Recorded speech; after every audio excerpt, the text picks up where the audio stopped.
Well, good afternoon. As part of its response and support for parishes, the Diocese of Chester, led by all the officers based in Church House, are offering a series of webinars to support lay and ordained church leaders to reflect and prepare for this new chapter in church ministry in our diocese. As we open our church buildings and learn more about the new context in which we find ourselves, the webinars will offer resources and ideas to help us respond. The webinars are going to cover a wide range of topics, including ministry online and in church, and how we can live out our faith in our everyday lives. The first two webinars will focus on well-being and trauma, and will help us to think about the impact of the pandemic that it's had on our physical, mental, and spiritual well-being of ourselves and of others. So we are the Wellbeing group that are based in Church House. And we are the members of that team. And we're going to just have a chat now about our well-being and offer some resources. You can join in at any time by using the chat stream on the webinar, and we'll look at questions and respond to those as and when they arrive. We'll also be available as individuals to be contacted afterwards if you'd like any one-to-one discussions. So we're going to start this afternoon by Anne, the Reverend Anne Lawson, who's going to give us a short reflection on well-being. And I've started by thinking about the cross, Holy Saturday and Resurrection.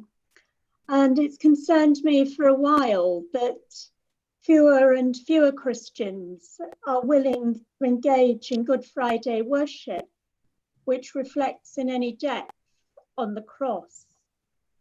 And it's one of the many cruel ironies of COVID-19 that at a time when we've needed more than ever to spend time kneeling at the foot of the cross, a time when perhaps more people than ever might have been willing to do that, we were unable to do that in a collective way.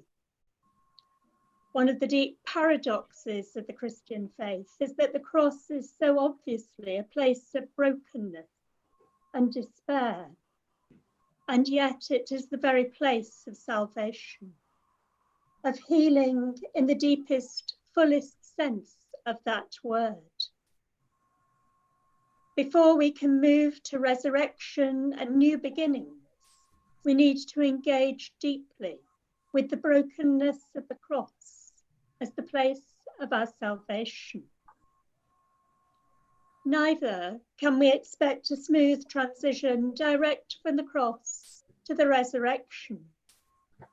Holy Saturday is an important part of the journey to resurrection, an in-between time of nothingness, a day which can be marked with such dramatic liturgy and yet passes unnoticed by so many in the Protestant tradition in which we stand.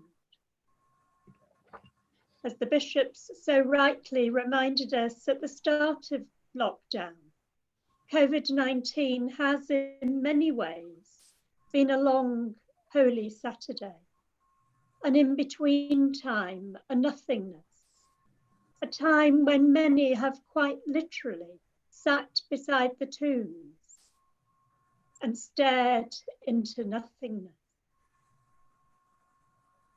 Now that resurrection dawn is breaking, what kind of resurrection will it be? As the grip of lockdown is loosened, it is becoming obvious that this is no instant, triumphant resurrection. There are many faltering steps to take, much fear to be overcome, and courage to be sought as we move unsteadily towards some kind of normality. Viewing the accounts of the resurrection through the lens of COVID-19 this year, I noticed perhaps for the first time that these things were true of the first resurrection morning.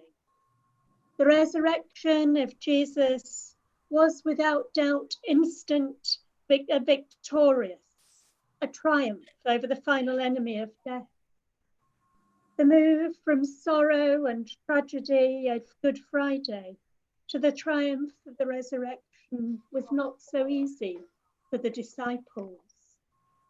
Drained and confused as the first disciples were by the grief of Good Friday, for them, Easter morning is marked by fear, confusion, and incomprehension as they enter the empty tomb, mistake the risen Christ for the gardener, and fail to recognize him on the road to Emmaus.